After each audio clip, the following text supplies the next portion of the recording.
A very good morning. You're watching the first bulletin of the day on TV3 right here on New Day. This bulletin is coming to you live from the news app here at Adesawe Kanda. On DSTV is channel 279 and on Facebook is TV3 Ghana. My name is Josh Queening. Top of the stories this hour.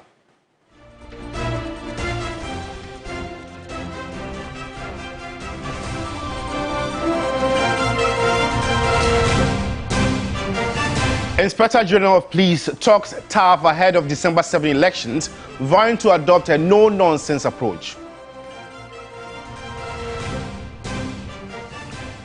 Electoral Commission destroys thousands of ballot papers for the Ahafo and voter regions, following mistakes discovered in the serial numbers.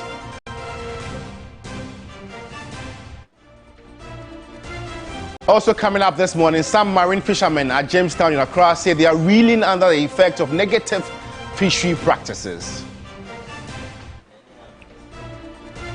Also coming up this morning, Finance Minister Dr. Mohammed Amin Adam urges members of the Ghana Union of Traders Association, GUTA, to shift focus from trading to manufacturing.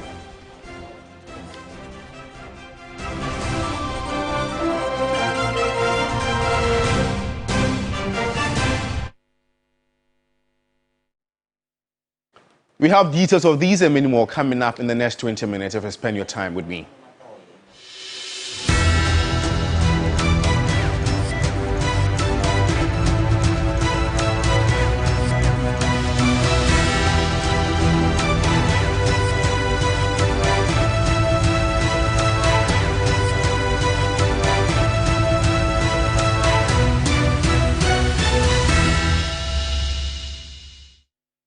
Indeed, we are Election Command Center. Trust your authoritative media house TV3 to bring you credible reportage before, during, and after the general elections. With 15 days to the December 7 polls, the Inspector General of Police has vowed to adopt a no-nonsense approach, declaring that the police will be merciless in dealing with lawlessness while committing to de-escalation and dialogue where necessary.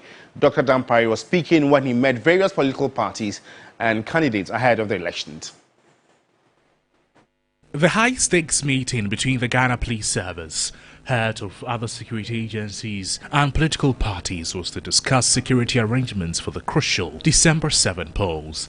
The meeting also served as a platform to address concerns raised by the political parties. Head of the Election Security Task Force, Inspector General of Police, Dr. George Dampari, called for calm in the days leading up to the elections, cautioning that while the police will engage and de-escalate where necessary, they will be merciless in clamping down on acts of lawlessness. Let us all calm down.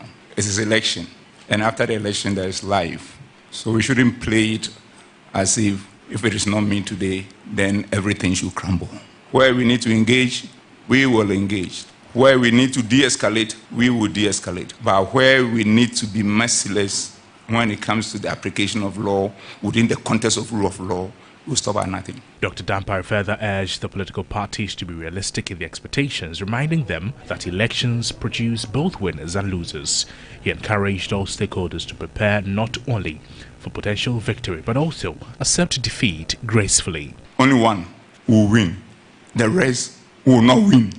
In the same way, the 801 vying for a position of 276, only 276 will win. The rest will not win. We need to come to this realization and therefore measure our expectations. As you plan to celebrate your victory, your possible victory, plan also to celebrate your possible defeat. At the meeting, one thing ran through with the expectations of the various parties: a peaceful electoral process. It's only when we secure peace and stability that we can fix our troubled economy and country. That irrespective of political position, no one should be above the law. We have so many people possessing illegal arms. What is the assurances that we are going to get that this issue will be tackled head-on? Peace should be upheld in all ways, other ways, any means. After the closed-door session, the NDC's Director of Elections, Dr. Manu Boama, expressed satisfaction with the agreements reached, including the decision not to allow lethal weapons at polling stations. The security agencies are saying there should be no lethal weapons at the polling stations. That is very good. We are also gladdened that they are saying that the military will only be a last resort. The NPP, on the other hand, reiterated its unwavering commitment to peace throughout the electoral process. But God forbid, even President thought, should we even lose the election? We accept it in good faith. But we don't think that violence should play any role in our body politics. And now the Electoral Commission has burnt thousands of ballot papers for the Ahafo voter regions following mistakes in the serial numbers. The serialization challenges were noticed after an audit by the EC's officers stationed at Fonstadt, the printing house that initially printed the ballot papers. Party agents, personnel from the various security agencies, and the media observed the burning. Here's a report by Sarah Apankro.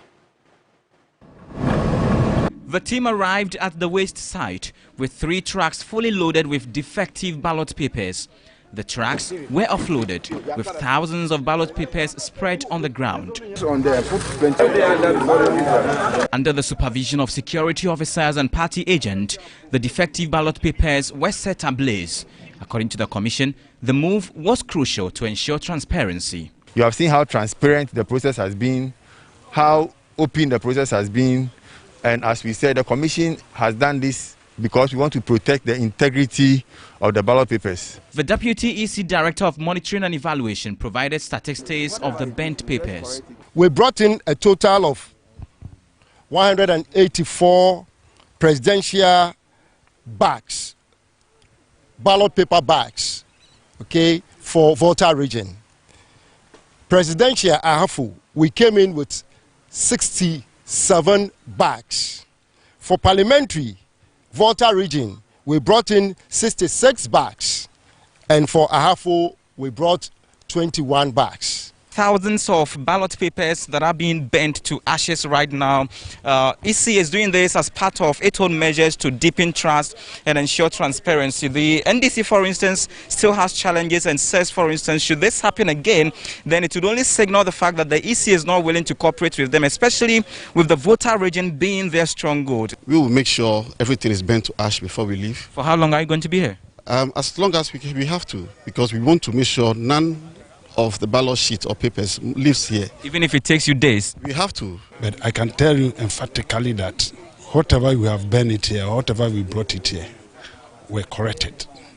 How so? Because the EC in its statement has alluded to the fact that their audit found mistakes in the serial numbers. It was previously. Yes, we saw it and it was corrected. Party agent, security officers and the media signed the certificate of disposal after witnessing the process. Christian Yale, TV3 News in Sawamadu Ajiri, Eastern Region. That was a report by my colleague Christian Yale. In more news this morning, voter turnout is a crucial gauge of a democracy's health, which determines the level of confidence the citizenry has in political institutions and its leaders. So we'll bring you this story later in other bulletins. Well, if you just tune in, it's the first bulletin of the day, coming to you live on Facebook, TV3 Ghana. Let's know what you make of stories that have been aired so far. Engage us this morning. The Overlord of Dagbon, Ndan Yana Abukari II, has expressed confidence in the NDC vice presidential candidate to deliver on promises that she and the party are promising when voted for in the December elections. The Yana was speaking when Professor Nana Jane Opoku-Agyeman and her campaign team called on him at his palace in Bewa. Evelyn Tingma reports. Professor Nana Jane Opoku-Agyeman begins her 2-day campaign tour in the northern region, with the Bewa Palace being her first port of call. The Yana Ndan Abubakari II, speaking through the palace public relations officer Yakubu Musa, says the kingdom is left with wide development gaps and expressed hope that with Professor Nana Jane as vice president, things could be better. The good people of the Dagbon Kingdom, considering your hard work and dedication to duty, which is demonstrated in the various positions you held in the past, I am confident that you will be able to offer the needed support the kingdom requires from government when elected into office as the vice president of Ghana. I hope that you do not disappoint us when given the chance as the vice president of this country. Professor Nana Jane noted the concerns and hopes the visit will rekindle their friendship. She asked for advice and support from the king to ensure the needed developments. She and the team later addressed a gathering at Bombo Nayili in the Yendi constituency. We never said go and look at our results on the tracker. Sometimes I wonder, do they also live in this country? Do they come from a village like I come from?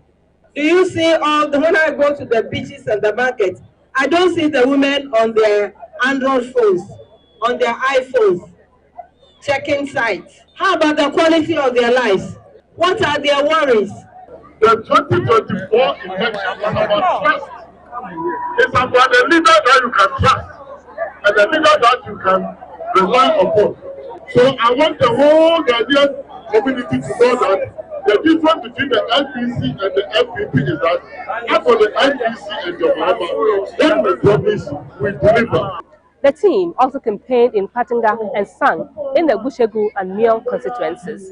They entreated the people to vote for John Mahama, who has a track record of ensuring infrastructural development and provision of basic amenities. They also charged the people to vote for the NDC parliamentary candidates for better governance.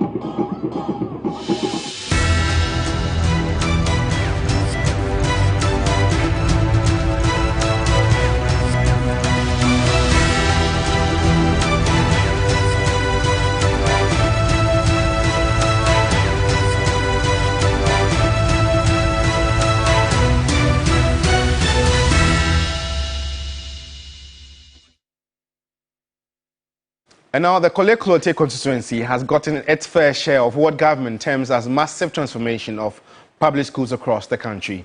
Funded under the Ghana Accountability for Learning Outcomes project, the president has commissioned the rehabilitated St. Barnabas Anglican School in Osu with a call on teachers to ensure high standards and productivity at all levels. Before the rehabilitation, the St. Barnabas Anglican School in Osu was in a sorry state. Students had to share classrooms anytime it rained, making it difficult for improved teaching and learning. Through the Ghana Accountability for Learning Outcomes project, Gallop, 2-story 6-unit classroom block at the school has been rehabilitated. The president, whilst commissioning the facility, touted the massive gains chalked in the educational sector under his tenure. He is certain a conducive environment has been created now to enhance students' skills. Minister of Education Yao Osei Educhum said other communities will benefit from this educational transformation agenda. Has begun. Transformation has begun. Our public schools will forever be transformed. Osu has gotten its share. A number of communities around the country are getting their share. There is a new dawn for socio-economic transformation through education. It has begun in Osu. It will travel around the country. We have a country to build, and that country is Ghana. Gallop is a 5-year project with the objective to improve the quality of education in low-performing basic schools and strengthen equity and accountability in Ghana. For more than a year of negotiation, leadership of Medical Laboratory Professional Workers Union and have officially signed an agreement with government aimed at improving the conditions of service of its members. The agreement, according to the association, would take effect from August 2025.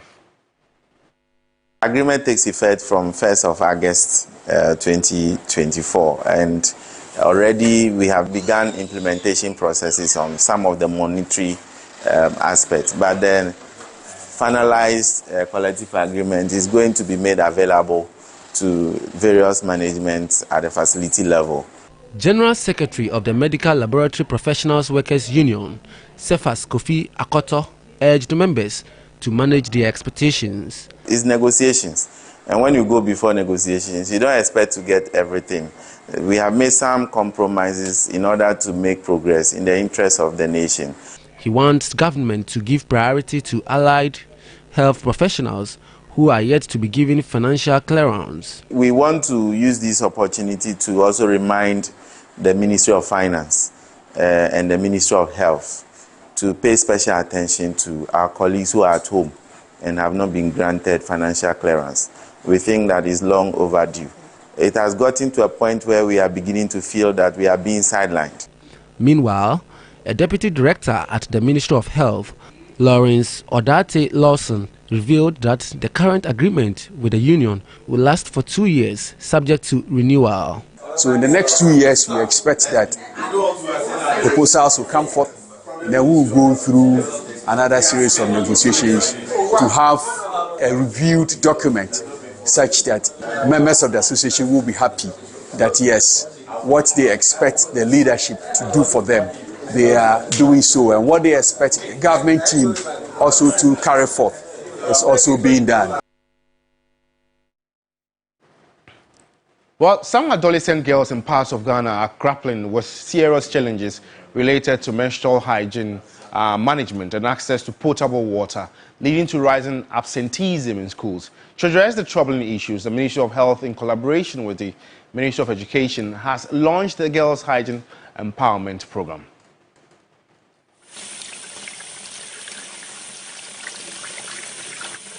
Access to potable water, proper sanitation, and good menstrual hygiene practices are basic human rights and critical to public health. But in some parts of the northern region, western north, and eastern region, it is a different story. These basic rights are gradually becoming a struggle, deeply affecting the attendance of young girls in schools.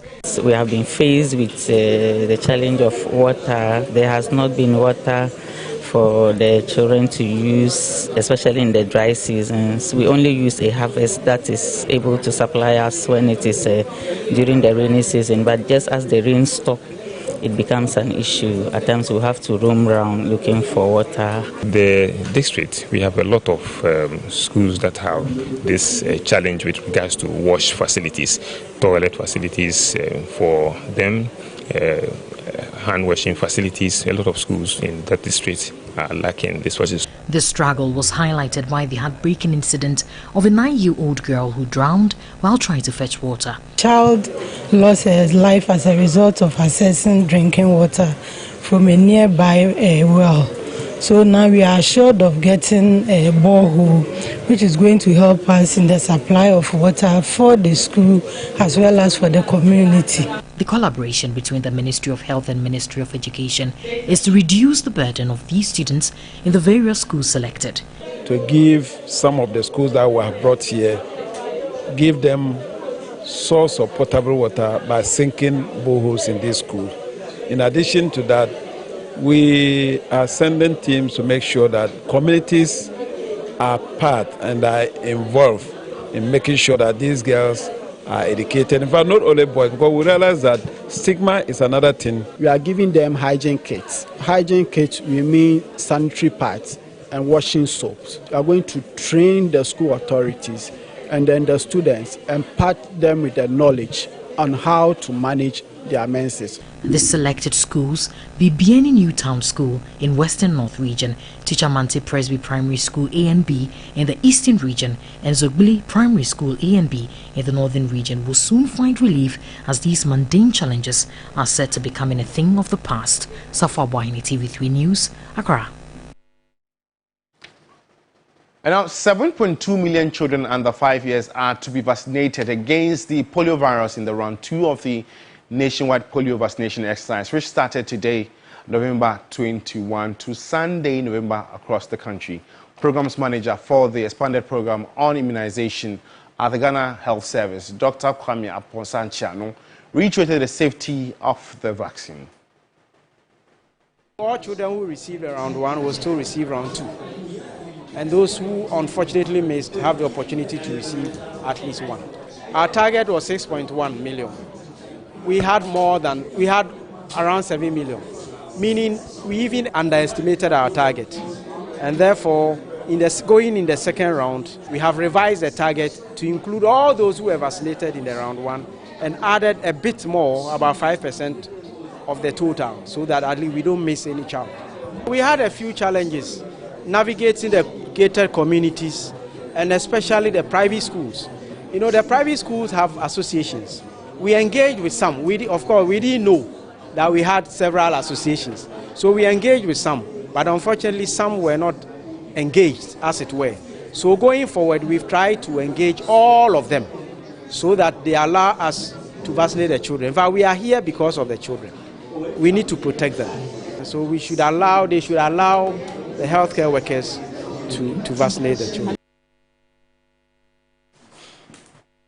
Away from health, let's move to some business-related issues. Minister of Finance, Dr. Mohamed Amin Adam, has made a significant call for the Ghana Union of Traders Association, GUTA, to shift its focus from buying and selling to manufacturing. Speaking at the 13th AGI Ghana Industry and Quality Awards, Dr. Adam emphasized the need for this transition to propel Ghana's economic growth. GUTA, the umbrella body regulating Ghana's trading activities, has been urged to move towards manufacturing to achieve economic independence. Dr. Adam highlights the progress made in recovering the economy, but stressed the need for GUTA to adapt. I have told my friend GUTA president that we must dissolve GUTA. We must dissolve GUTA because I want them transformed from a trading association to production-based association. They must move from trade to manufacturing. President of GUTA, Dr. Joseph Obeng, welcomed this call, acknowledging its potential to drive growth. If we create the market, then of course it induces the people also to produce. And if that is going to be the trend, then of course you see that most of us will migrate because we know that government is going to provide the market for our produce.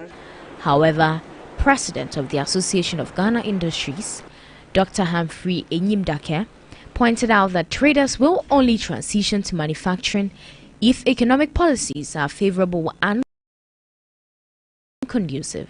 Today, clay is even being used as part of the cement production. So once the environment is right, you don't need to dissolve them. They will dissolve themselves because there will be significant resources and return on investment in manufacturing. This is what we look up to.